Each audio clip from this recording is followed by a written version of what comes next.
बिस्मिल्लाहिर्रहमानिर्रहीम, अस्सलामु अलैकुम। मैं हूं करामत मुग़ल और मेरे साथ हैं ईसा नकवी। नकवी साहब, इलेक्शंस में सिर्फ 14 दिन बाकी हैं। 15वें दिन नताइज आना शुरू हो जाएंगे। इस हवाले से इमरान खान साहब ने मीडिया से गुफ्तगू किया डयाला जेल के अंदर। आपको क्या नज़र आ रहा है, इमरान खान का इस हवाले से प्लान क्या है? देखिए करामत मुग़ल साहब, इस वीडियो को ना हम 4 हिस्सों में कर लेते हैं। पहले हिस्से में हम ये कवर करेंगे कि इमरान खान साहब तक जो मीडिया की रसाई है उसमें एक अजीब व गरीब किस्म की पुरस्रारियत है, और फिर कुछ सवालात जन्म लेते हैं। उन सवालों का जवाब मुमकिना तौर पर क्या हो सकता है उसको एड्रेस करेंगे।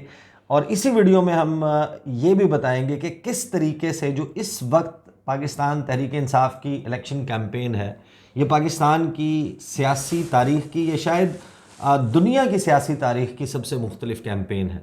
अच्छा। कुछ ऐसी चीज़ें हो रही हैं जो शायद कभी कहीं दुनिया में सियासी तौर पर कैंपेन्स चलाते हुए प्रैक्टिस ना हुई हो, at least not to my knowledge. सही। मेरे इल्म में नहीं है। अगर देखने वाले कोई ऐसी एग्जांपल कोट कर सकते हैं पूरी दुनिया की अब तक की सियासी तारीख में से, तो निकाल कर पेश कर दें। और फिर ये जो इमरान खान साहब की कैंपेन है, ये एक चौमुखी जंग है। इसमें क्या क्या कुछ हो रहा है और बहुत कुछ हैरान कुन चीज़ें जो हैं वो हो रही हैं। उनमें से कुछ जो है वो बिट्स एंड पीसेस में रखेंगे।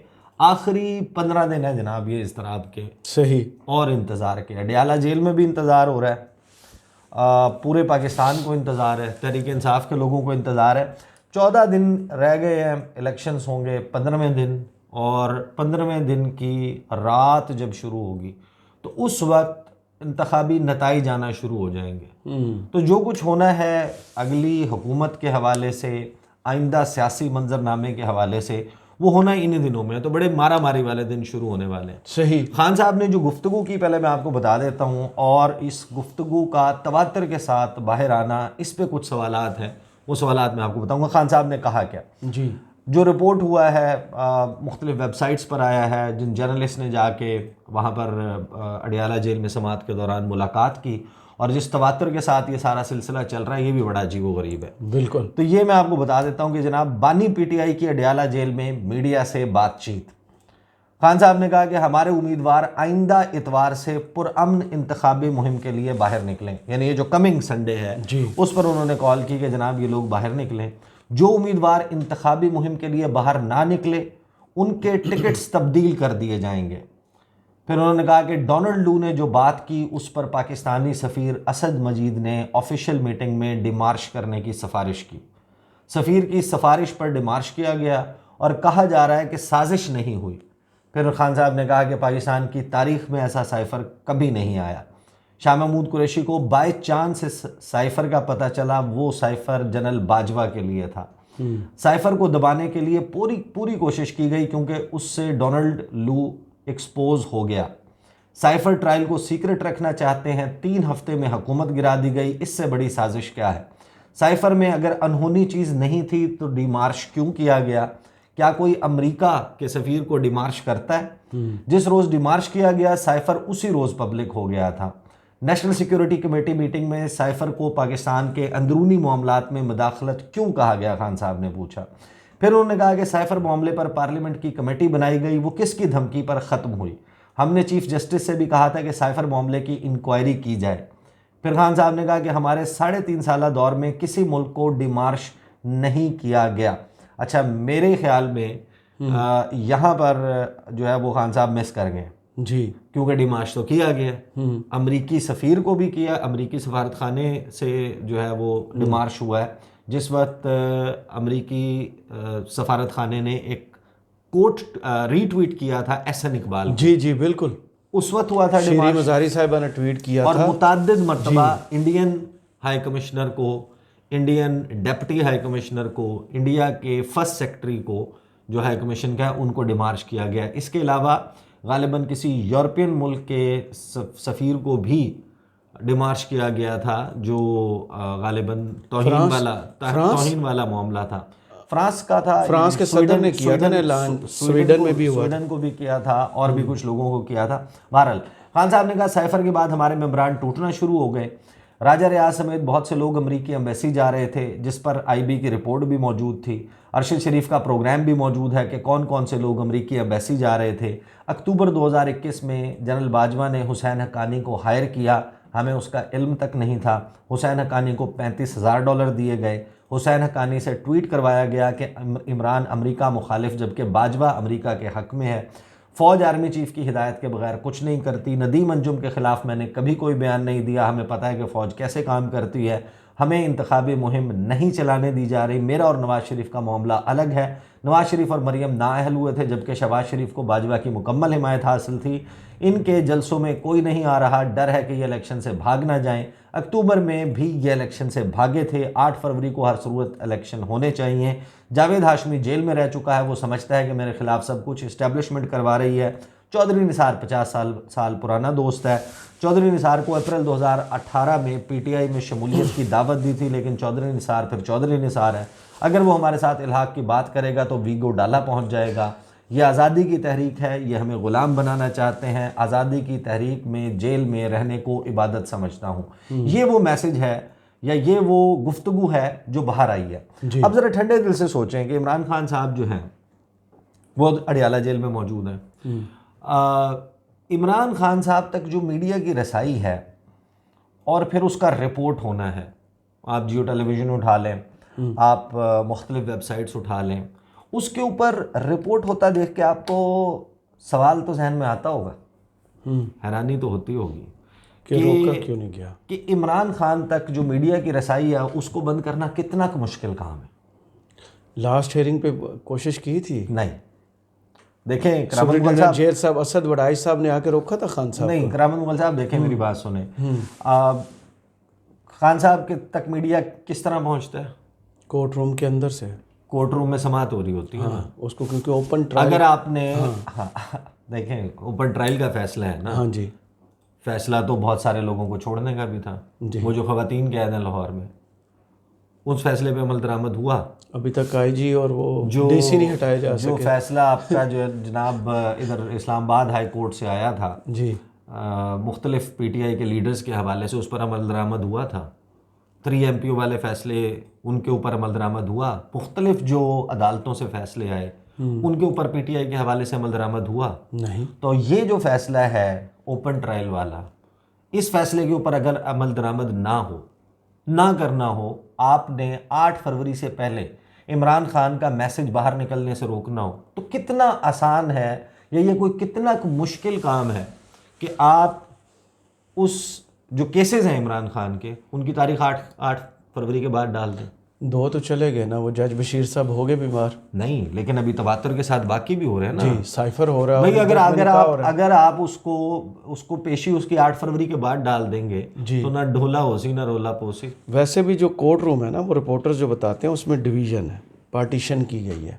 खान साहब चल के आते हैं उस बॉक्स की तरफ जहाँ पर बंद किया जाता है सहाफ़ियों को, जहाँ से बाहर से ताला लगा होता है। तो एक्सेस तो है ना। जी बिल्कुल, वो बात तो कर रहे हैं बिल्कुल। और बात होने के बाद भी रोकने के बहुत से तरीके होते हैं, वो रोका जा सकता है। तो when message is coming out, what does that mean? इसमें है कुछ थियरीज जी, कुछ थ्योरीज जो हैं उनको तहरीक इंसाफ डिनाई कर रही है और उसकी एक वजह नज़र आती है। जो इस वक्त देखें शहर इक़्तिदार में मुख्तलिफ लोग इसके हवाले से क्या सराइयाँ ही कर रहे हैं ना, एग्जैक्ट इन्फॉर्मेशन किसी के पास नहीं है, लेकिन एक राय, एक बड़ी स्ट्रॉन्ग राय ये मौजूद है कि जो पाकिस्तान के फ़ैसला साज हैं वो ये नहीं चाहते कि पाकिस्तान तहरीक इंसाफ के एक तो मुकम्मल वाइप आउट कर दिया जाए, दूसरा वो ये भी नहीं चाहते कि नवाज शरीफ साहब इतनी अक्सरियत लेकर, इतनी सीट्स लेकर सर पे सवार हो आ जाएं कि उनको कंट्रोल ही ना किया जा सके। नवाज शरीफ साहब की तो एक हिस्ट्री है, तो एक डर रखा गया। तो 2 चीज़ें हैं। एक ये कि जाहिर है कि जहांगीर तरीन साहब जो हैं उनकी तो एडजस्टमेंट या उनके उम्मीदवार ही बहुत कम है। उम्मीदवार कम होने की सूरत में जो लोग आज़ाद जीतेंगे, वो जो हेलीकॉप्टर की कहानी है कि एक हेलीकॉप्टर उड़ेगा, एक जहाज़ उड़ेगा, और जिस तरीके से 2018 में या अदरवाइज़ ये अपना पैसा फेंक के लालच के ज़रिए उनको मरात का बता के किसी को पार्लिमानी सेक्रेटरी बनाने का, किसी को कमेटी का चेयरमैन बनाने का, किसी को वज़ीर मुमलिकत बनाने का, किसी को वफाकी वज़ीर बनाने का, हिस्सा बकदर जुसा 8 बंदे आप ले आओ अपने साथ, 8 MNAs लेकर शामिल हो जाओ, हम आपको वजारत दे देंगे, आप इतने MNAs लेकर साथ आ जाओ, हम आपको कमेटी दे देंगे, कमेटी वज़ीर चेयरमैन मुमलिकत बना हाँ, हाँ, देंगे, चेयरमैन किसी कमेटी का बना देंगे, कोई पार्लिमानी सेक्रेटरी बना देंगे, कोई और आपके कहने के ऊपर किसी को मशीर का मुअव्विन ख़ुसूसी का ओहदा दे देंगे। इस किस्म की बंदर बांट के ज़रिए लोगों को तो इकट्ठा किया जाता है।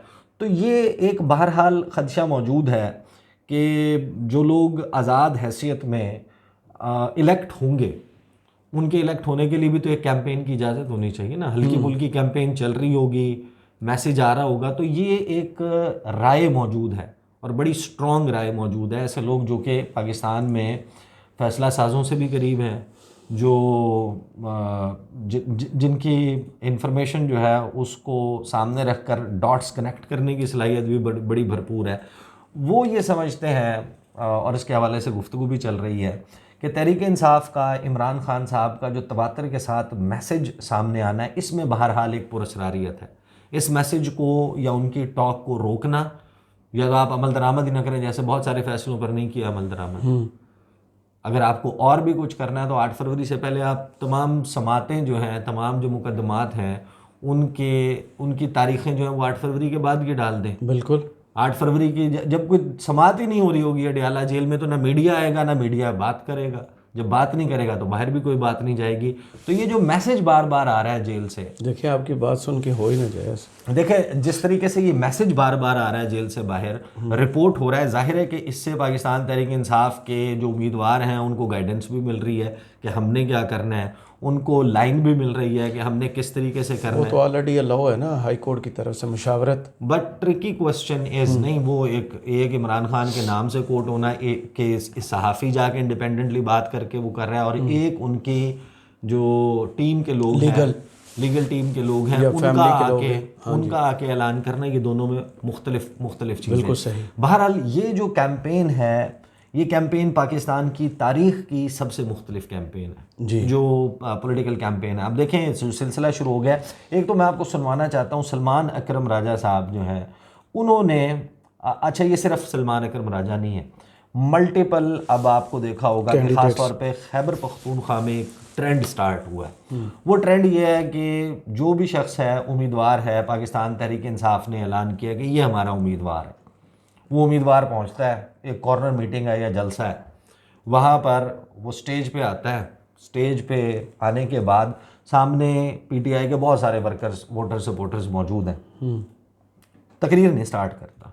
अच्छा, उससे पहले ये होता है कि उन लोगों के में से एक ग्रुप निकल के आता है और उसको घेर लेता है, और घेरने के बाद कहता है कि तुम ये कुरान रखा है, इस पर हाथ रखो, हल्फ दो कि तुम, अगर हम जीत के तो इमरान खान के नाम पे हम तुम्हें वोट डालेंगे, तुम्हें जिताएंगे, जीतने के बाद ये हल्फ दो कि तुम गद्दारी नहीं करोगे, किसी और पार्टी को नहीं ज्वाइन होगे, किसी और पार्टी को ज्वाइन नहीं करोगे, और जो इमरान खान कहेगा वो करोगे।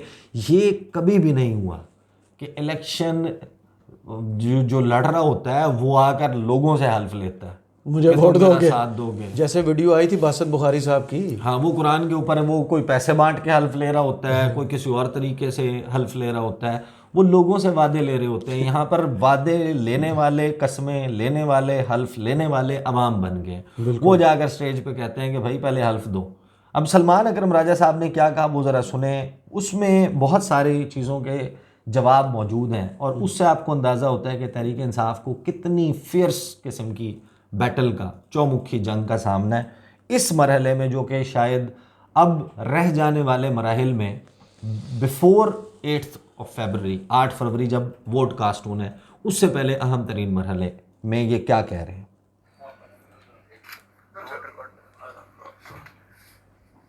रिकॉर्ड।